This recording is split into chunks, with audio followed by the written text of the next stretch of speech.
Friends, ముందుగా మనం Nifty కోసం మాట్లాడుకుంటే ఈరోజు నిఫ్టీ 22,450 ఇంపార్టెంట్ సపోర్ట్ లెవెల్ని అయితే బ్రేక్ డౌన్ చేసింది. అక్కడ నుంచి నిఫ్టీలో కంటిన్యూస్గా ఫాల్ అయితే కనిపించింది. అండ్ ఫ్రెండ్స్, ఈరోజు మీరు నిఫ్టీలో ట్రేడ్ చేశారా? ఇంతకీ ప్రాఫిట్లో ఎగ్జిట్ అయ్యారా, లాస్లో ఎగ్జిట్ అయ్యారా? కింద కామెంట్స్లో తప్పకుండా చెప్పండి. ఈరోజు మార్కెట్ ఓపెనింగ్ మీరు అబ్జర్వ్ చేస్తే గ్యాప్ డౌన్ ఓపెనింగ్ ఇచ్చింది.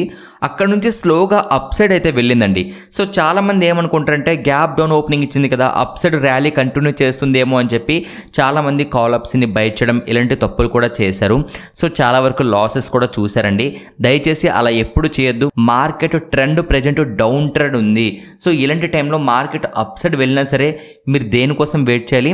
సెల్లింగ్లో ఏమైనా ఆపర్చునిటీస్ వస్తాయా లేదా అని చెప్పి వెయిట్ చేసి ఎప్పుడైతే మీరు అనుకున్న డైరెక్షన్లో మార్కెట్ మీకు కనిపిస్తుందో, ప్రైస్ యాక్షన్ కూడా డౌన్ సైడ్ కనిపిస్తుందో అప్పుడు మాత్రమే ఎంట్రీస్ అనేవి ప్లాన్ చేయాల్సి ఉంటుంది. ప్రస్తుతానికైతే నిఫ్టీ 2% వరకు అయితే ఫాల్ అవుతూ ఉంది. ఇక ఫ్రెండ్స్, ప్రస్తుతం ఈ ఫాల్ కంటిన్యూ అవడానికి మెయిన్ రీజన్ ఏంటి అంటే ఆయిల్ ప్రైజెస్ అనేవి పెరిగాయండి. చూడండి, ఆయిల్ ప్రైజెస్ అనేవి $115 అయితే క్రాస్ చేసింది. ఎక్స్పర్ట్స్ ఏం చెప్తున్నారంటే $130 వరకు కూడా వెళ్ళొచ్చు అని చెప్తున్నారు.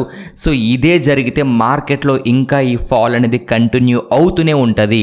ఇదంతా జరగడానికి అసలు కారణం ఏంటి? ఇదంతా అంటే ఇరాన్కి ఇజ్రాయెల్కి మధ్యన వార్ జరిగింది. ఆ వార్ కాస్త ఇరాన్కి యుఎస్కి మధ్య వార్లో అయితే చేంజ్ అయిపోయింది. సో దీనివల్ల ఏమైందంటే ఇరాన్ ఏం చేసింది, స్ట్రైట్ ఆఫ్ హార్మోజ్, ఇది ఒక సీ రూట్ అనమాట. సో దీని ద్వారా ఆయిల్ సప్లై అనేది జరుగుతుంది. 20% వరల్డ్ ఆయిల్ అనేది ఈ సీ రూట్ ద్వారా వస్తుంది. కానీ ఇప్పుడు ఇరాన్ ఏం చేసింది, ఈ రూట్ని బ్లాక్ చేసింది. సో దీనివలన వీళ్ళు ఇలా బ్లాక్ చేయడం వలన పెట్రోల్ డీజిల్ ప్రైజెస్ ఏవైతే ఉన్నాయో ఇవి పెరుగుతూ ఉన్నాయి. ట్రాన్స్పోర్ట్ కాస్ట్ పెరుగుతుంది, ఫుడ్ ప్రైజెస్ కూడా పెరుగుతూ ఉన్నాయి. సో మొత్తానికి ఇదంతా నెగిటివ్ ఇంపాక్ట్. అండ్ ఫ్రెండ్స్, మనం గుర్తుపెట్టుకోవాల్సింది ఈ ఎఫెక్ట్ అయితే ఉందో ఇది ఇమ్మీడియట్గా కాదండి, కొన్ని రోజుల తర్వాత మనకి ఫుల్ ఇంపాక్ట్ అనేది చూపిస్తుంది. ప్రస్తుతం ఏం పెరగలేదు కదని చెప్పి చాలామంది అనుకోవచ్చు, బట్ ఫ్యూచర్లో మనకి డెఫినెట్లీ ఇంపాక్ట్ చూపిస్తుంది. సో దీని వలన మాత్రమే ప్రజెంట్ మార్కెట్ ఫాలో అవుతుంది. సింపుల్గా చెప్పాలంటే వార్ వలన సప్లై ప్రాబ్లం అయితే వచ్చింది. దీని వలన ఆయిల్ ప్రైజెస్ పెరుగుతున్నాయి. ఆయిల్ ప్రైజెస్ పెరిగితే ఇన్ఫ్లేషన్ పెరుగుతుంది. ఎందుకు అంటే మన ఇండియా అరౌండ్ 80 to 90% ఆయిల్ని ఇంపోర్ట్ చేసుకుంటుంది. కాబట్టి ప్రజెంట్ అయితే ఈ ఆయిల్ ఎఫెక్ట్ వలన మార్కెట్లో అయితే ఒక భయం అనేది కనిపిస్తూ ప్యానిక్ సెల్లింగ్ అయితే కంటిన్యూ చేస్తున్నారు. ఇక ఫ్రెండ్స్, ప్రజెంట్ వార్ సిచ్యువేషన్ ఏంటి, లేటెస్ట్ అప్డేట్స్ చూసుకుంటే కువైట్లో అయితే అటాక్ జరిగింది.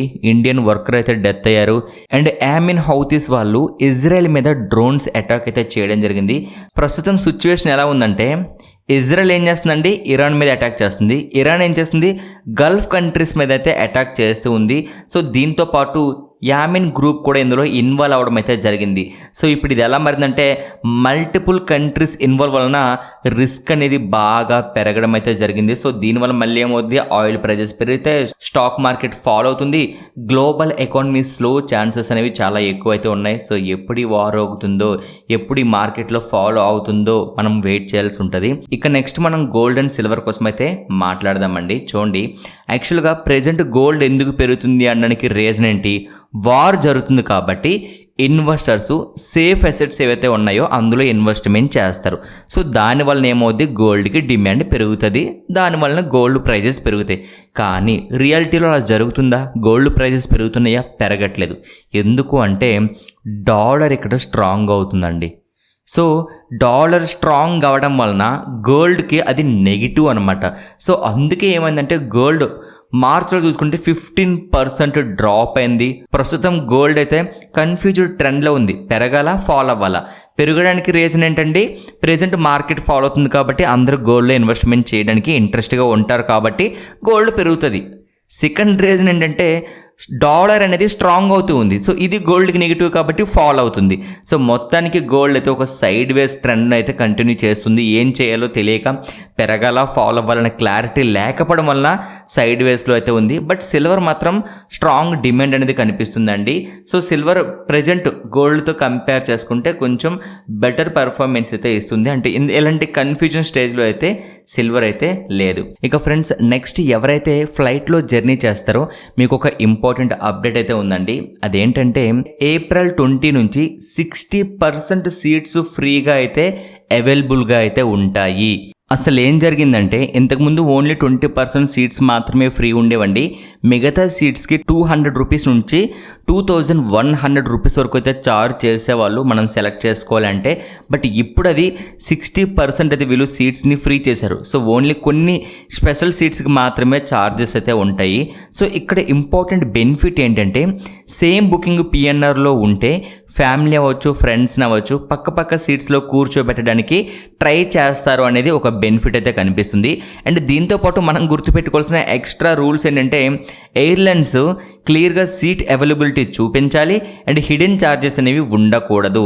ఇక అదర్ సర్వీసెస్ చూసుకుంటే లైక్ లగేజ్ అవ్వచ్చు, ఇన్స్ట్రుమెంట్స్ అవ్వచ్చు, ఛార్జెస్ అనేవి క్లియర్గా మెన్షన్ అయితే చేయాలండి.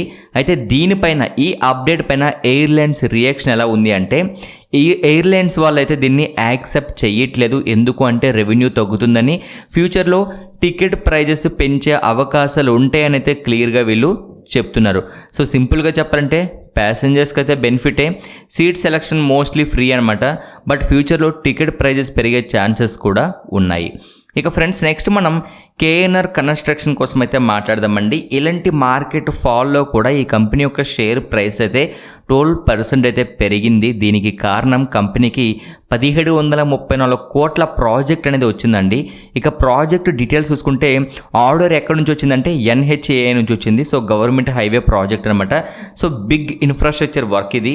ఎందుకు షేర్ ప్రైస్ పెరిగింది అంటే సింపుల్ లాజిక్, మంచి ఆర్డర్ వచ్చింది, కంపెనీ ఫ్యూచర్ రెవెన్యూ బాగుంటుంది, ప్రాఫిట్ ఛాన్సెస్ ఉంటాయి కాబట్టి స్టాక్ కొనడానికి ఇన్వెస్టర్స్ అయితే ఇంట్రెస్ట్ అయితే చూపించారు. ఒక షేర్ ప్రైస్ సడన్గా అయితే జంప్ అయింది. బట్ బిగినర్స్ తెలుసుకోవాల్సింది ఏంటంటే స్టాక్ మార్కెట్లో గుడ్ న్యూస్ వస్తే ప్రైస్ పెరుగుతుంది, బ్యాడ్ న్యూస్ వస్తే ప్రైస్ అనేది ఫాలో అవుతుంది. సో ఇది పాజిటివ్ న్యూస్ కాబట్టి ప్రైస్ అయితే పెరిగింది. అయితే ఇలా సడన్గా పెరిగే స్టాక్స్లో ఎవరైనా ఎంటర్ అవ్వాలనుకుంటే మాత్రం ఆల్రెడీ మూమెంటం కంటిన్యూ అయ్యి ఉంటుంది కాబట్టి కొంచెం జాగ్రత్తగా ఉండండి. మీరు టెక్నికల్గా చూసుకుంటే మాత్రం ఈ స్టాక్లో ఇంపార్టెంట్ సపోర్ట్ లెవెల్స్ అనేవి బ్రేక్ డౌన్ జరిగాయి. చూడండి 415 రూపీస్ హై నుంచి కంటిన్యూస్గా ఫాలో అవుతూ 111 రూపీస్లో ప్రెజెంట్ ట్రేడ్ అవుతుంది అండ్ ఇంపార్టెంట్ సపోర్ట్ దగ్గరికి అయితే రీచ్ అవుతూ ఉంది. సో ఎవరైనా ఈ కంపెనీలో ఎంటర్ అవ్వాలనుకుంటే మాత్రం మీరు పర్సనల్గా అనాలిసిస్ చేయడం, మీ ఫైనాన్షియల్ అడ్వైజర్ సలహా తీసుకుని మీ యొక్క ఇన్వెస్ట్మెంట్స్ అనేవి చేయవలసి ఉంటుంది. ఇక ఫ్రెండ్స్ నెక్స్ట్ గవర్నమెంట్ నుంచి ఒక ఇంపార్టెంట్ అప్డేట్ అయితే వచ్చిందండి. అదేంటంటే ఇండియాలో కిరోసిన్ అయితే మళ్ళీ అవైలబుల్లోకి అయితే తీసుకొస్తున్నారు. ఇది ఎక్కడ అవైలబుల్గా ఉంటుందంటే రేషన్ షాప్లో మనం తీసుకోవచ్చు, లేదంటే పెట్రోల్ పంప్స్లో కూడా మనకి అవైలబుల్గా ఉంటుంది. అయితే గవర్నమెంట్ ఈ డిసిషన్ తీసుకోవడానికి మెయిన్ రీజన్ ఏంటి, అసలు ఎందుకు అంటే ప్రెజెంట్ మీ అందరికీ తెలిసిందే మిడిల్ ఈస్ట్ వార్ వల్ల ఆయిల్ గ్యాస్ సప్లై అనేది డిస్టర్బ్ అయింది. సో LPG షార్ట్ కూడా వచ్చింది కాబట్టి సో దీని వలన సప్లై ప్రాబ్లం అనేది వచ్చింది. ఈ సప్లై ప్రాబ్లం రావడం వలన ప్రజలైతే చాలా ఇబ్బంది పడుతున్నారు. దీనికి సొల్యూషన్గా వీళ్ళు ఏం చేశారు అంటే సెలెక్టెడ్ పెట్రోల్ పంప్స్లో 5000 లీటర్స్ వరకు కిరోసిన్ అయితే స్టోర్ చేసుకోవచ్చు అని అయితే చెప్తున్నారు. అండ్ ప్రతి డిస్ట్రిక్ట్లో మ్యాక్సిమం 2 పెట్రోల్ పంప్స్లో కిరోసిన్ అయితే దొరుకుతుందండి. సో మీరు రేషన్ షాప్లోకి వెళ్ళినా సరే మీకు మళ్ళీ సప్లై అనేది స్టార్ట్ చేస్తారు. సో ఈ కిరోసిన్ ద్వారా యూజ్ ఏంటంటే ఓన్లీ హౌస్ హోల్డ్ యూజ్ కోసం, మనము కుకింగ్ కోసము, దీపం కోసము మనము ఈ కిరోసిన్ అయితే యూజ్ చేయాలి. అయితే ఈ కిరోసిన్ని మిస్యూజ్ చేసే అవకాశం ఉంది కాబట్టి రూల్స్ అనేవి చాలా స్ట్రిక్ట్గా కూడా పెడుతున్నారు. అయితే ఇంతకు ముందు మనం చూసుకుంటే ఇండియాలో కిరోసిన్ స్లోగా రిమూవ్ చేస్తారు, మనందరికీ తెలిసిందే. LPG ఎలక్ట్రిసిటీ ప్రమోట్ చేశారు, అందుకే చాలా ప్లేసెస్లో కిరోసిన్ ఆల్మోస్ట్ స్టాప్ అయింది. బట్ ఇప్పుడు ఏమైంది, వార్ వలన ఆయిల్ సప్లై ప్రాబ్లం వచ్చింది, ఆయిల్ ప్రాబ్లం వల్ల LPG షార్టేజ్ వచ్చింది. LPG షార్టేజ్ వల్ల గవర్నమెంట్ కిరోసిన్ని మళ్ళీ అయితే స్టార్ట్ చేయడం జరిగింది. ఇక ఫ్రెండ్స్ ఫైనల్గా ఈ మార్చ్ 31 లోపల మనము చేయవలసిన కొన్ని ఇంపార్టెంట్ డేటా అయితే మీకు షేర్ చేస్తాను. సో ప్రతి ఒక్కరూ ఈ డేటా పైన ఫోకస్ చేయండి. Friends financial year ending date కాబట్టి ఈ లోపల కొన్ని వర్క్స్ అయితే కంప్లీట్ చేయకపోతే ఎక్స్ట్రా ట్యాక్స్ పే చేయాలి, పెనల్టీ కూడా రావచ్చు. సో ముందుగా చేయవలసింది ట్యాక్స్ సేవింగ్ ఇన్వెస్ట్మెంట్స్ అండి. ఓల్డ్ ట్యాక్స్ రెజ్యూమ్ యూజ్ చేస్తే మాత్రం PPF, NPS and SSY Sukanya Samriddhi యోజనలో ఇన్వెస్ట్ చేయండి. ఎందుకు అంటే మార్చ్ 31 లోపల ఇన్వెస్ట్ చేస్తే మీరు ట్యాక్స్ అయితే సేవ్ చేసుకోవచ్చు. అండ్ సెకండ్ వన్, జాబ్ చేసే వాళ్ళు ఇన్వెస్ట్మెంట్ ప్రూఫ్స్ అనేవి కంపెనీకి ఇవ్వాలి, ఇవ్వకపోతే శాలరీలో TDS ఎక్కువ కట్ అవుతుంది. ఇక నెక్స్ట్ వన్ ITR కరెక్షన్ అండి. ఓల్డ్ రిటర్న్స్లో మిస్టేక్ ఉంటే మార్చ్ 31 లోపల మీరు కరెక్ట్ చేయడానికి ఛాన్స్ ఉంటుంది, లేదంటే ఫ్యూచర్లో నోటీస్ వచ్చే అవకాశాలు ఉంటాయి కాబట్టి దాన్ని అవాయిడ్ చేయాలంటే మీరు మార్చ్ 31 లోపలే కరెక్ట్ చేసుకోండి. ఇక next one capital gains planning కూడా చేసుకోండి. స్టాక్స్, మ్యూచువల్ ఫండ్స్లో ఎవరైతే ఇన్వెస్ట్మెంట్ చేశారో లాస్ని గెయిన్స్తో అడ్జస్ట్ చేయొచ్చు, ట్యాక్స్ని తగ్గించుకోవచ్చు. నెక్స్ట్ వన్ బిజినెస్ ఓనర్స్ కోసం అనమాట. మిషన్స్, అసెట్స్ ఏవైతే ఉన్నాయో మార్చి 31 లోపల యూజ్లో ఉంటే డిప్రిషియేషన్ బెనిఫిట్ కూడా మీకు వస్తుంది. ఇక నెక్స్ట్ జిఎస్టీ వర్క్స్ అనమాట. So GSTR 1, GSTR 3B correct ఉన్నాయా లేదా, ఐటీసీ కరెక్ట్గా యూజ్ చేసావా, మిస్టేక్స్ ఉంటే దాన్ని మీరు కరెక్ట్ చేసుకోవాల్సి ఉంటుంది. ఇక ఫైనల్ వన్ ఏంటంటే ఎక్స్ట్రా బిజినెస్ పాయింట్స్ అనమాట. ఎక్స్పోర్ట్ బిజినెస్ చేసేవాళ్ళు LUT ఫైల్ చేయాలి. 5 crore ప్లస్ టర్న్ ఓవర్ ఉంటే ఈ ఇన్వాయిసింగ్ స్టార్ట్ చేయాల్సి ఉంటుంది. సో ఫ్రెండ్స్, మార్చి 31 లోపల ఈ వర్క్స్ అయితే కంప్లీట్ చేసుకుని ట్యాక్స్ అయితే మీరు సేవ్ చేసుకోవాల్సి ఉంటుంది.